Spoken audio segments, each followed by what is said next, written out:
Hello बच्चों। Solid state finally आपके साथ आता हुआ मैं सॉलिड स्टेट लेकर। बहुत दिन से एक सवाल दिल में था, सर सॉलिड स्टेट कब शुरू होगा, सॉलिड स्टेट कब शुरू होगा। इलेक्ट्रो पढ़ लो ना जी ना, हम तो सॉलिड ही पढ़ेंगे। सॉल्यूशन पढ़ लो ना जी ना, हम तो सॉलिड ही पढ़ेंगे। अरे भाई, हलवा चैप्टर खुद ही परेशान हो जाते हैं सोच सोच के। जो है वो नहीं सोचेंगे, जो नहीं है वो बहुत ज्यादा सोचेंगे। चलो अब शुरू कर रहे हैं सॉलिड स्टेट। पहली बात तो ये, जो बच्चे सिर्फ स्टेट बोर्ड की बात कर रहे हैं, सीबीएसई बोर्ड की बात कर रहे हैं, उन बच्चों के लिए सॉलिड स्टेट में बहुत कुछ है नहीं। डी स्क्वायर आना चाहिए। डी स्क्वायर क्या होता है भाई साहब? देखो भाई साहब, डी स्क्वायर का मतलब है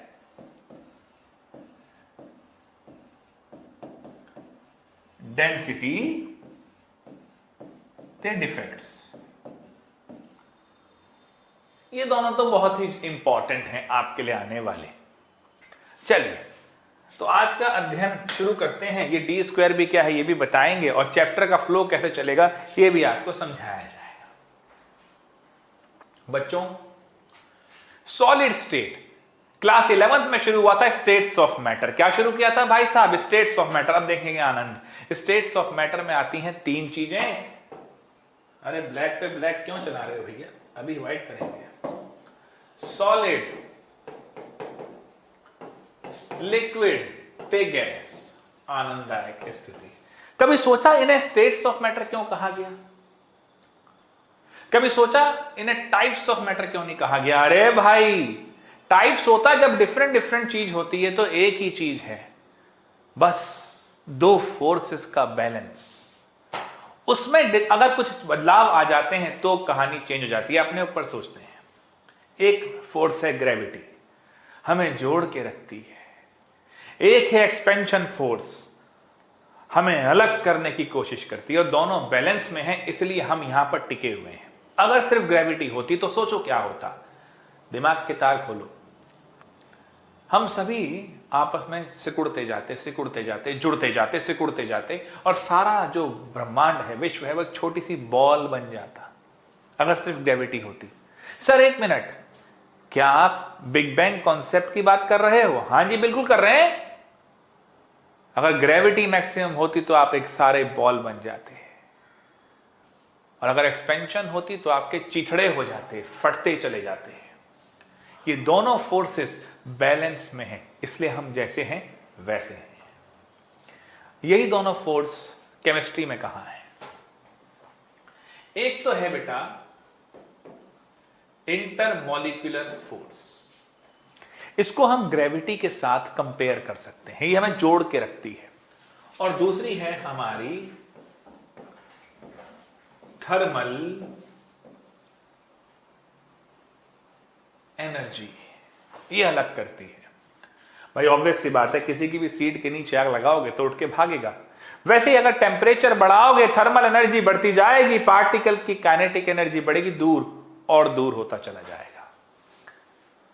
इंटरमॉलिक्यूलर फोर्स जोड़ के रखती है, थर्मल एनर्जी, थर्मल फोर्स तोड़ने की कोशिश करती है। ये एक्सपेंशन हो गया, ये ग्रेविटी की कंपैरिजन में आ गया। सॉलिड में ये बहुत ज्यादा है, ये कम है। टेम्परेचर बढ़ाते हो, इसको बढ़ा देते हो तो लिक्विड स्टेट में आ जाता है, और टेम्परेचर बढ़ाते हो, इंटरमॉलिक्यूलर फोर्सेस बिल्कुल ही नेग्लिजिबल हो जाती हैं, गैस की तरफ चले जाते हो। तो आप टेम्परेचर बढ़ाते हो तो थर्मल एनर्जी को बढ़ाते हो, इसलिए एक ही चीज की डिफरेंट स्टेट्स हैं, इसलिए टाइप्स नहीं है यारों, स्टेट्स ऑफ मैटर है।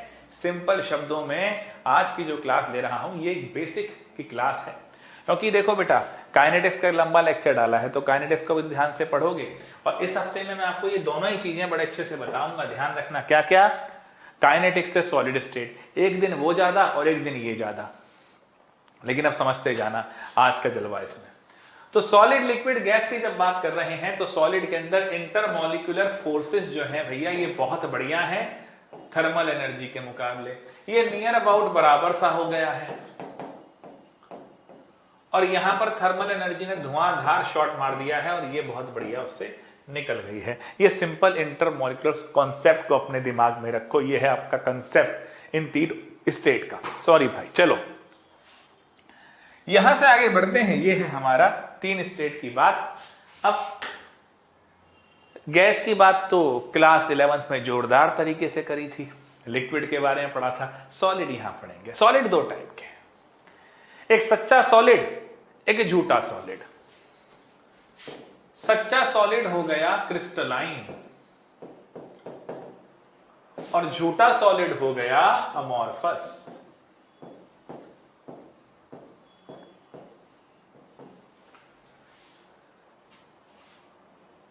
बेटा वैसे मॉर्फोलॉजी, जितने बालक बायोलॉजी पढ़ते हैं, नीट वाले हैं, वो जानते हैं मॉर्फोलॉजी क्या होता है, स्टडी ऑफ एक्सटर्नल अपीयरेंस।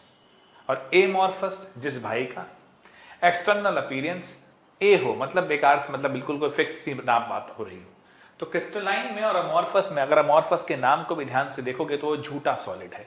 यानी सबसे पहले ये ध्यान से लेके चलो, ये है ट्रू सॉलिड और ये है सूडो सॉलिड। अब एक चीज समझो बच्चे, अगर सॉलिड बढ़िया है तो उसके पार्टिकल के बीच में जो अरेंजमेंट है वो बहुत बढ़िया रहेगी। सुबह सुबह प्रेयर होती थी स्कूल में, 12th वाले बच्चे, अफसोसनाक बात इस साल स्कूल ही नहीं रहा, जो उनके लिए स्कूल का एक बहुत अच्छा साल होता। लेकिन कोई बात नहीं, असेंबली होती थी, सब लोग लाइन से खड़े होते थे प्रॉपर ऑर्डर में।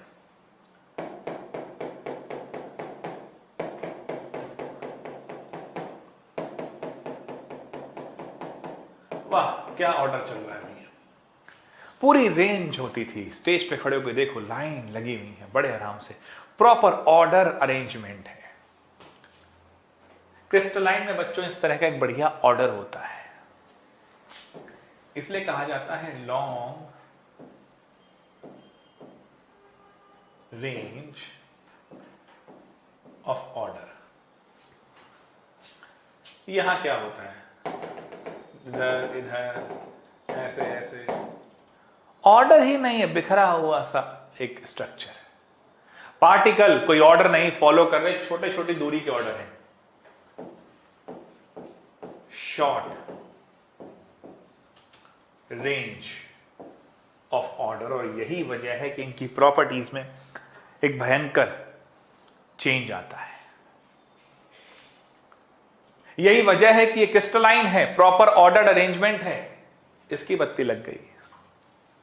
अमॉर्फस जनरली बच्चे क्या होते हैं, सुपर कूल्ड लिक्विड्स होते हैं। क्या होते हैं, सुपर कूल्ड लिक्विड्स। अमॉर्फस में एक चीज ध्यान रखना, अभी हम बात करेंगे भी इसकी। सुपर कूल्ड लिक्विड होते हैं और कुछ प्रॉपर्टीज की इनके बारे में बात करते हैं। वाह वाह क्या सुंदर स्लाइड आ गई भैया, बिल्कुल। सो These have long range order of constituent particles, अभी जो भाई ने बताया बिल्कुल सिंपल, और ये शॉर्ट रेंज ऑर्डर। अब एक बात बताओ यार गुरु, जब एक लॉन्ग रेंज ऑफ ऑर्डर है, पार्टिकल बढ़िया तरीके से जुड़े हुए हैं, तभी तो डेफिनेट कैरेक्टरिस्टिक ज्योमेट्रिकल शेप आएगी। अगर बिखराव है स्ट्रक्चर में, शॉर्ट रेंज ऑफ ऑर्डर है, तो इरेगुलरिटी आएगी। आज मन किया तो 4 घंटे फिजिक्स ही लगा ली, आज मन किया तो 6 घंटे केमिस्ट्री ही लगा ली, आज मन किया तो कुछ नहीं लगाया, चादर लियो पढ़ के सो गए। अरे वाह यार, ये इरेगुलर शेप हो रही है, ऑर्डर नहीं है तुम्हारा, तो फंस जाओगे। सर वही तो आपसे पूछ रहे थे, टाइम टेबल बता दो। काहे का टाइम टेबल भाई, सारा टाइम ही पढ़ने के लिए है, लेकिन दिन में एटलीस्ट 2 सब्जेक्ट तो जरूर पढ़ो, और एक सिटिंग 4 घंटे की होनी ही चाहिए, तभी आनंद आएगा। These met at sharp and characteristic temperature, मतलब क्या है भाई, बहुत अपने वादे के पक्के हैं ये।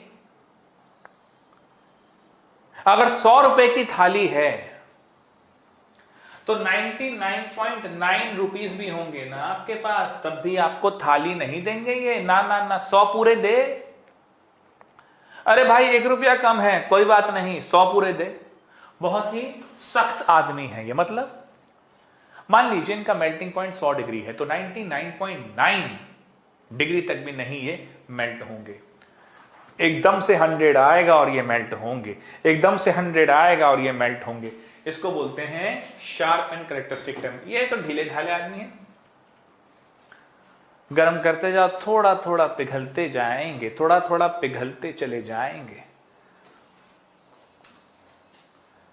अब भैया ऐसा है तो जब इसको शार्प एज टूल से काटेंगे, किसको, क्रिस्टलाइन को, तो बड़ी ऑब्वियस सी बात है बच्चों, ऑर्डर बढ़िया है तो शार्प कट आएगा। ये क्या करेंगे, कभी कांच देखा है, शीशा हो या दिल हो, तो बस शीशा लो, कांच फेंको, टुकड़े टुकड़े हो जाता है, इर्रेगुलर एजेस आ जाते हैं उसके। कांच टूटा बिना चप्पल के गए तो वो एजेस आपकी बत्ती लगा देंगे, फिर फर्श पे वो लाल लाल धब्बे नजर आएंगे। वो इर्रेगुलर एजेस हैं क्योंकि भैया वो क्या था, वो अमॉर्फस था, तो शार्प कट नहीं मिलेगा, इर्रेगुलर एजेस मिलेंगे। क्लियर है? These are true solid, these are pseudo solid और सुपर कूल्ड लिक्विड। भाई बता चुका पहले, यहां पे पॉइंट लिखवा दिया। हीट ऑफ फ्यूजन, भाई जब शार्प है तो हीट ऑफ फ्यूजन भी क्या रहेगी, फिक्स अमाउंट रहेगा। इनका नहीं है, जो मर्जी मिल जाए, क्या दिक्कत है। अब बेटा ये अनाइसोट्रोपिक और आइसोट्रोपिक समझाते हैं एक बड़ी एग्जांपल से, देखो जरा। आइसोट्रोप क्या होता है गुरु? अबे वो नहीं पढ़ा था, आइसोपोटेंशियल सरफेसेस, वही कॉन्सेप्ट लगा के देखो। ये अमॉर्फस है, कोई फिक्स्ड रेंज ही नहीं है, तो कहीं से भी प्रॉपर्टी, मतलब कहीं से भी लाइट फेंकोगे तो कहीं से भी निकल जाएगी। तो लाइट के निकलने की चारों तरफ से प्रोबेबिलिटी क्या है, सेम सी है जी, आइसोट्रोपिक है। परंतु अगर ये क्या म्यूजिक आ रहा है,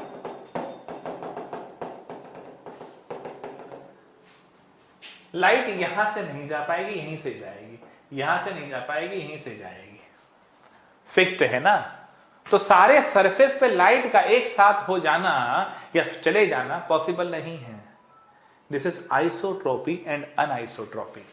तो ऑब्वियस सी बात है गुरु, क्रिस्टलाइन क्या होंगे, अनआइसोट्रोपिक, और अमॉर्फस क्या है, आइसोट्रोपिक। लिख डालो फटाफट, बिंदास, सिंपल सिंपल सी बातें हैं, सारी बातें आपस में कनेक्टेड हैं, कोई तोप नहीं है। आप ये लिखिए, हम अगली स्लाइड आपके सामने मस्त खोलते हैं। ये आ गया, ये डेफिनेशन हुए। No translatory motion although vibratory और rotation motion are possible about their position in solid lattice. Sir कुछ समझ नहीं आया, परेशान मत हो, बताएंगे अभी। Solid are rigid almost incompressible, they have high density and mechanical strength. होना ही है, पार्टिकल जुड़े हुए आपस में। अब पहली लाइन देखो, ट्रांसलेटरी मोशनल नहीं है, पार्टिकल आपस में बहुत क्लोज है, तो ऐसा नहीं है कि ट्रांसलेटरी मोशन शो करेंगे। हाँ, वाइब्रेशन शो कर सकते हैं, खड़खड़े हिल सकते हैं, मतलब थोड़ा सा, क्योंकि टेम्परेचर तो है ही। ऐसा तो नहीं है ना कि टेम्परेचर 0 कर रखा आपने बिल्कुल ही, इस दुनिया में बिल्कुल ही हीट डाली, ये तो नहीं है, कोई ना कोई तो हीट रहेगी, और जब तक हीट रहेगी तब तक मोशन रहेगा। सॉलिड रिजिड है, अच्छा ये क्या लिख रहा है, यहां पर हो गया। सॉलिड लैटिस, लैटिस क्या होता है, बस अभी यूनिट सेल की बात करेंगे तो समझ में आ जाएगा। Compressibility, rigidity and mechanical strength. Solid are rigid, almost incompressible, high density and mechanical strength. ठीक है, फिक्स पोजीशन होती है इनकी, बता दिया, और ट्रांसलेटरी मोशन नहीं होता। ऑसिलेटरी मोशन होता है, मतलब अपनी जगह पे खड़े खड़े हिलते रहो, कोई दिक्कत नहीं। On heating solid melt into liquid, और उसी को मेल्टिंग पॉइंट कहा जाता है। ये बहुत टफ पॉइंट था, ये तो पता ही नहीं होगा आपको, फिर भी इसलिए मैंने लिखवा दिया। ठीक है जी, चलिए। आइसोट्रोपी एंड आइसोट्रोपी बता दिया मैंने। ये रहेगा, तो किसी प्रॉपर्टी की सेम वैल्यू रहे ऑल डायरेक्शन तो आइसोट्रोपिक, और ना रहे तो अनआइसोट्रोपिक, बता दिया मैंने, क्योंकि भैया जहां पर स्पेस होगा वहीं से निकाल पाओगे, और जो अमॉर्फस है वहां तो कोई फिक्स डायमेंशन ही नहीं। अब ये आ जाइए बेटा, सर ये क्या है, स्पेस लैटिस और यूनिट सेल। अब देखो यहां समझाएंगे। अब जहां बैठे हो वहां की दीवार देखो कमरे की, ये रही हमारे कमरे की दीवार, इसमें ईंटें लगी हुई हैं। अब दीवार तो स्पेस लैटिस हो गया और ईंटें जो लगी हुई हैं वो यूनिट सेल हो गई। अब यहां आपको एक ज्ञान बांटेंगे। यूनिट सेल को आपको, वैसे तो हम पढ़ेंगे यूनिट सेल के टाइप अभी सारे, पूरा ज्ञान देंगे, बट 3 अच्छे से आनी चाहिए। तो पहले लैटिस क्या होता है वो बता देते हैं। Lattice is simply the 3D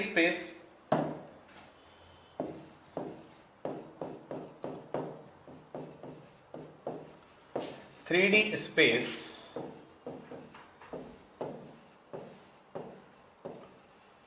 formed by the repetition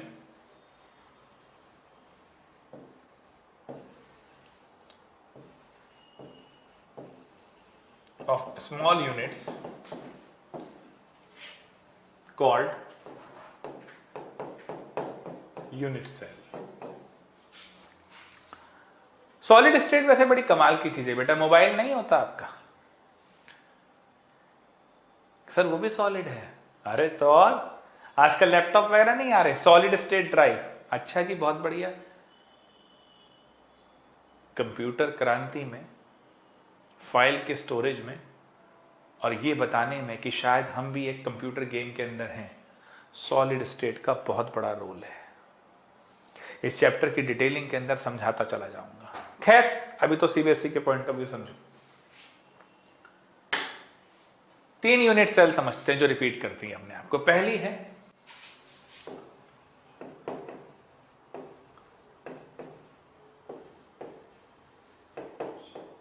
simple cubic cell. क्या होती है जी सिंपल क्यूबिक सेल? देखो बेटा, इस कमरे को देखो जहां बैठे हो, इसको मानो कि क्यूब है।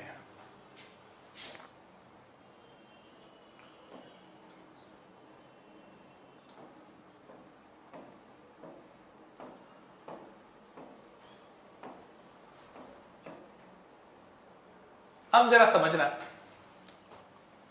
इस कमरे को आपने क्यूब मान लिया और इसके 8 कॉर्नर हैं। इन सभी कॉर्नर्स पर एक एक एटम है। जब हम पूरे लैटिस को 3D में समझेंगे तो आपको एक पिक्चर क्लियर होगी कि वो एक एटम 8 और मतलब 7 और यूनिट सेल के साथ एसोसिएटेड है। तो एक अपनी और 7 और, तो ओवरऑल 8 से एसोसिएटेड होगा। यहां आप एक चीज समझेंगे एक छोटे से एग्जांपल से कि मान लो आपकी खाने की थाली में आज 8 सब्जियां हैं। ओहो, आनंद ले रहे हो भैया, दावतों में तो वैसे नहीं बुलाया जा रहा है आजकल।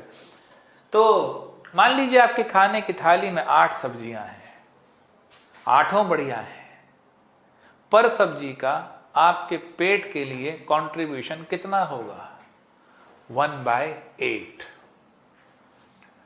मेरे भाई 8 एटम हैं कॉर्नर पे एक यूनिट सेल में, पर एटम का कंट्रीब्यूशन कितना होगा? 1/8।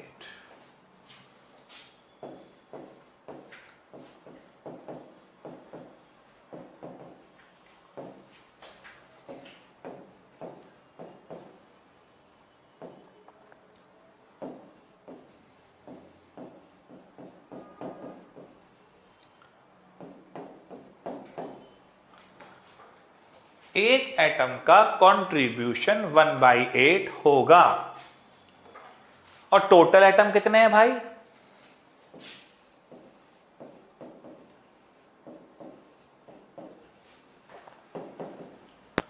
तो इफेक्टिव एटम्स कितने हो गए?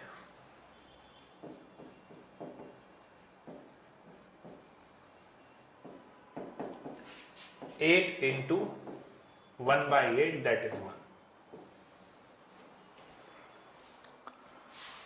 ठीक है भैया, अब ध्यान से सुनना भैया। तो सिंपल क्यूबिक सेल वो मानी है जो एक क्यूब है जिसके हर कॉर्नर पर एक एक एटम है, और क्योंकि 8 कॉर्नर हैं तो 8 एटम हो जाएंगे और एक एटम का कंट्रीब्यूशन 1/8 है। तो 1/8 इंटू 8 हो गया 1। इसे कहा जाता है rank of the unit cell और रिप्रेजेंट करते हैं इस Z से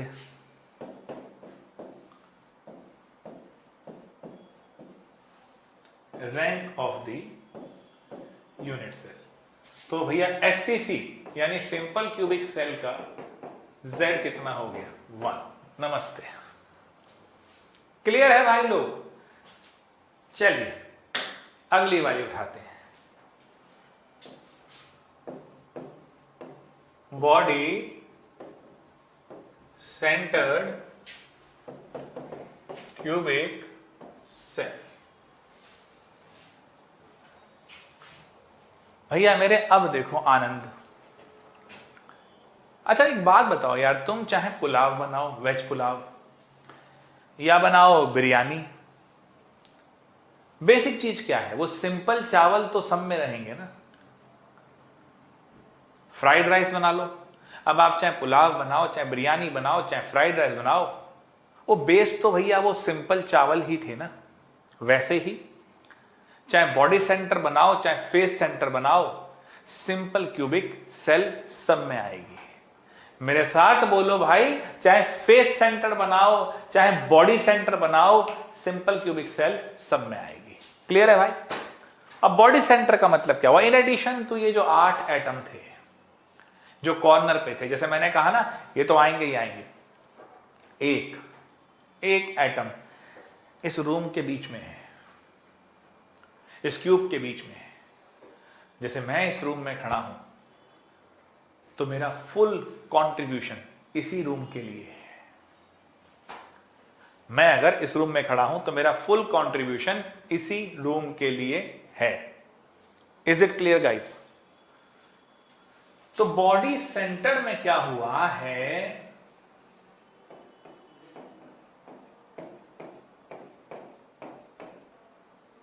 एक बीच में आ गया।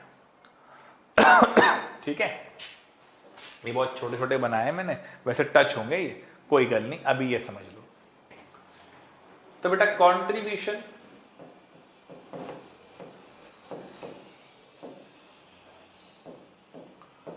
Of an atom at body centre is equal to 1। Contribution वही 1/8 एट द कॉर्नर वाला हुआ तो रहेगा रहेगा, तो 1 + 1 हो गया 2। तो इसका Z कितना हो गया? 2।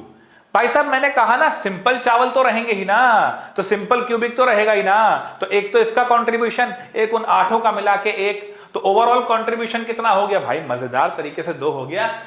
ये लो जी, इसका Z ही आ गया। तीसरा, फेस सेंटर।